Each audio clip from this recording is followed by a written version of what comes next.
Et salut YouTube! Aujourd'hui on se retrouve dans une nouvelle vidéo en cuisine avec Olive. N'oubliez pas de chausser un bon casque ou des bons écouteurs. Tout se fait en audio. Bonne découverte les amis! Bonjour et bienvenue dans ma cuisine.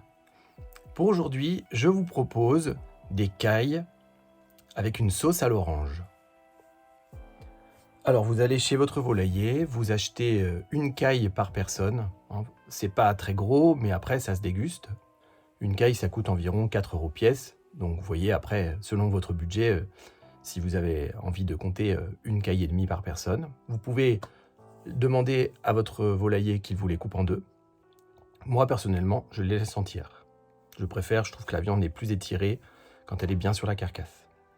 Alors, dans ma marmite, j'ai préparé un morceau de beurre, des échalotes que j'ai émincées et de l'ail que j'ai pressé. Donc, je vais tout de suite mettre ça à rissoler. À l'aide de ma petite spatule, je vais mélanger mes premiers ingrédients avec le beurre, de façon à ce que ça n'accroche pas. Alors vous entendez, ça commence à mijoter, donc là avec ma spatule, je continue de mélanger de façon à ce que ça n'accroche pas mon beurre. Je vais baisser sous la marmite au minimum. L'objectif c'est que mon beurre ne noircisse pas en fait, donc je vais pas le chauffer très fort et je vais très vite venir le mélanger avec les échalotes et l'ail. Alors là, c'est pas mal. Maintenant, je vais venir déposer mes cailles à l'intérieur, histoire de les colorer un peu. Une caille, ça pèse environ 230 grammes. Donc, vous voyez, c'est relativement petit. Voilà, donc je les mets sur le côté, mes cailles, et elles sont dans les échalotes et dans l'ail. Mon feu est vraiment tout doux au-dessous. Je vais venir ajouter à ma préparation avec les cailles des morceaux de lard fumé. Donc, j'ai commencé par enlever la barde du lard. Alors pour enlever la barde du lard, en fait, vous allez toucher votre morceau de lard et vous allez sentir qu'il y a un endroit qui est tout lisse, tout plat. Donc vous allez venir découper ce morceau avec votre couteau, histoire de le séparer de la viande. Donc pour cela, je vais utiliser un couteau bien aiguisé, plutôt un couteau assez long. Celui que j'utilise, moi, fait 20 cm. Voilà. Donc là, j'ai enlevé toute ma barde. Alors, elle reste toujours un petit peu accrochée en bas, en fait, puisque j'ai pas forcé pour pas abîmer mon morceau. Comme ça, il reste bien entier. Donc, je vais venir enlever, en glissant mon couteau entre la barde et le morceau de lard, je viens enlever le petit restant qui était accroché. Voilà, c'est fait. Je me débarrasse de la couenne, que je n'utiliserai pas. J'en ai pas l'utilité aujourd'hui. Et je vais venir découper des fines lamelles de lard fumé. Très fines, hein, un demi-centimètre. Et je vais venir mettre mes morceaux de lard fumé avec mes cailles. Allez, j'en remets une deuxième fois. En quantité de lard fumé, là, il faut compter à peu près 250 grammes, l'équivalent d'une caille. Je vais retourner mes cailles. Pour les retourner, je vous conseille de les attraper par les pattes. Faites attention à ne pas vous brûler. Alors là, je commence à sentir que les oignons commencent à frire, donc je vais couper sous ma marmite. Et puis je vais réserver, je laisse ça tranquillement finir de mijoter. Et pendant ce temps-là, je vais préparer mes oranges. Alors je vais utiliser 3 oranges, une que je vais presser et les 2 autres que je vais rôtir. Je vais vous expliquer comment je procède. Donc je commence par presser mon orange. Pour cela, j'utilise un couteau à dents, qu'on peut appeler aussi couteau à tomate. Plus facile pour couper les agrumes.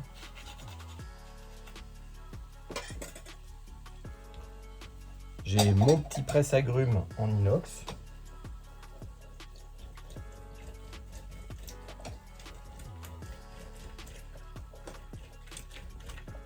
Alors je ne vais pas jeter la pulpe, je vais la garder, je vais la mettre dans mon plat. Donc je la verse à l'intérieur de mon jus. Voilà. Alors je vais venir verser le contenu de mon presse-agrumes dans ma marmite. Voilà. Je vais y ajouter un demi-verre de vin blanc. Pour le vin blanc, j'utilise un petit cubiténaire de vin blanc, un bag-in-box, que j'ai à l'intérieur de mon frigo. Comme ça, je peux utiliser du vin blanc pour la cuisine sans avoir besoin d'en consommer. Je verse également le contenu du verre de vin dans la marmite. Alors on va y ajouter maintenant du poivre, pas de sel puisque j'ai mon lard fumé à l'intérieur.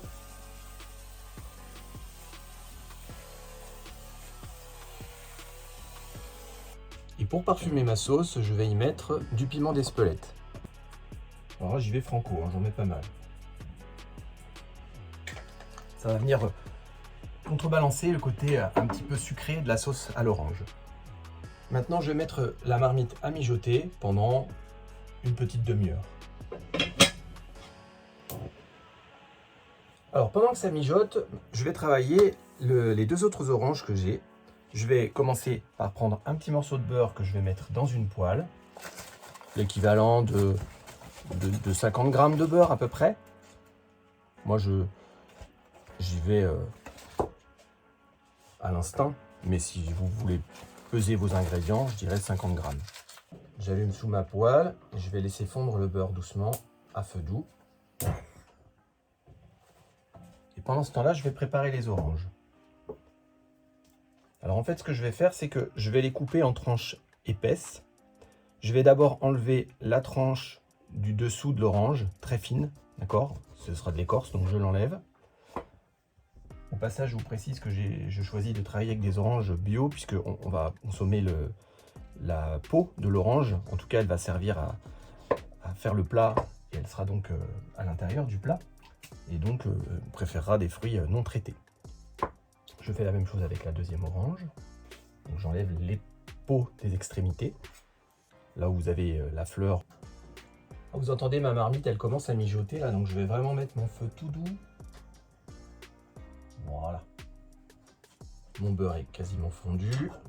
Je prends ma poêle et je fais comme des petits ronds avec ma poêle, histoire de faire couler le beurre sur toute la surface de la poêle. Vous pouvez aussi prendre la petite spatule et passer, voilà, sur toute la surface de la poêle. Alors maintenant que mon beurre est fondu, je vais découper mes oranges en tranches un peu épaisses, d'environ 1,5 cm.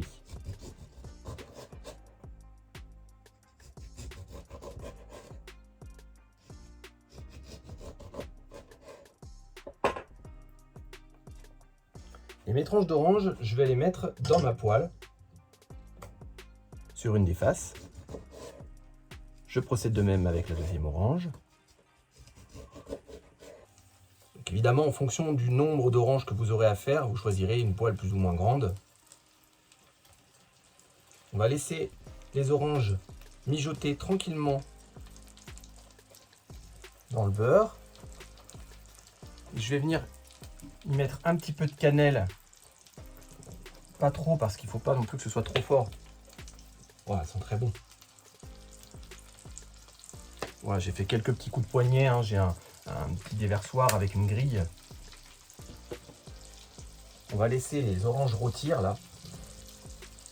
Je vais les laisser à peu près 3 minutes sur la première face, puis ensuite je vais les retourner. Alors évidemment, le feu sous la poêle est vraiment très doux, hein. Le but, c'est pas de les agresser.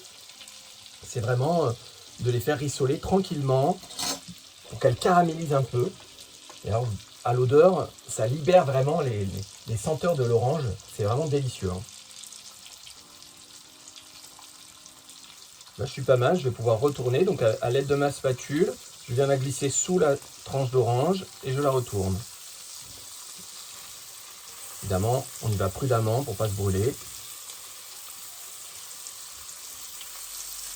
Alors là, évidemment, comme j'ai mis de la cannelle tout à l'heure, la cannelle avec la cuisson, elle commence elle aussi à révéler ses arômes.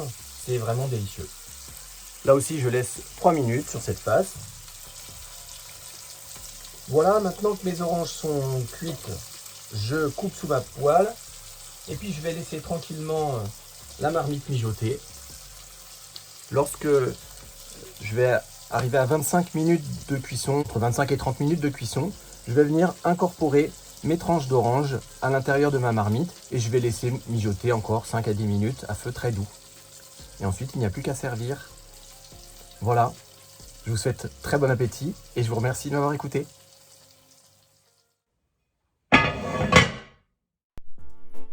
Alors, ça vous a plu ? Si vous avez toute question, suggestion ou interrogation, n'hésitez pas en section commentaires, on se fera un plaisir que ce soit Olive ou moi-même à vous répondre. N'hésitez pas à vous abonner à la page Facebook et à la chaîne YouTube pour être au courant de toutes les dernières sorties et actualités. Également les amis, partagez le contenu, ce sera important pour nous et pour ceux qui souhaitent apprendre à faire de bons plats. Bon appétit, à la prochaine!